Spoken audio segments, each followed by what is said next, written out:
So today we just start MS Excel for beginners. So here we start with very basic that you can see in my next slide. This one. Okay. So here, give me a minute. There's something. Okay. So here we start with basic doing math with Excel. Okay. So here you can see there is a two row. One is number to use. Second is operations. Here you can see there is a add operation, subtract operation, multiply operation and divide operation. Okay, so for this operation we numbers uses 1 and 2. Here you can see there's an operation name and another one is formula. It's very basic concept that we are going very basic to intermediate people, right?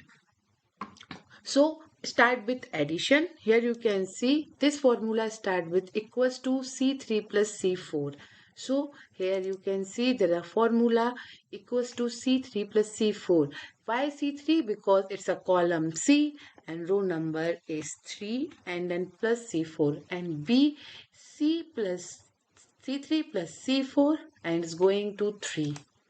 Next subtract. Here we are trying to subtract C4 to C3. It means C4 is 2, C3 is 1. 2 minus 1 and then we get the result is 1. Next one is multiply. 2 into 1, C3 into C4. It's called 2 division.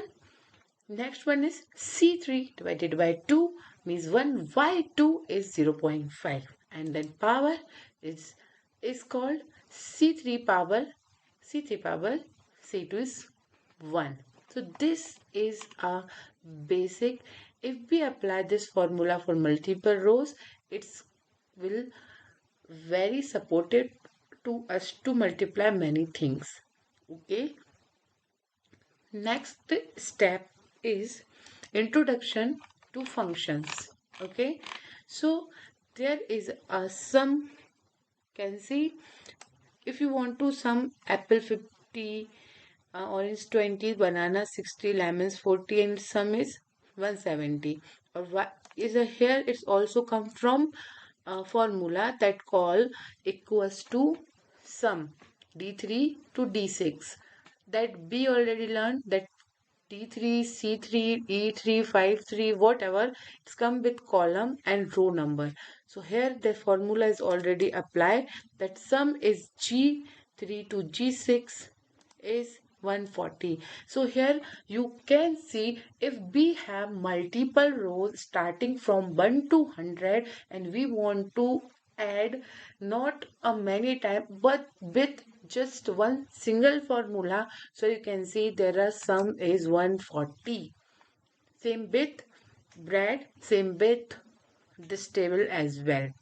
So this formula make us our life very easy in MS Excel to calculate multiple row. Multiple means 1 to 1000, 10,000 and limited.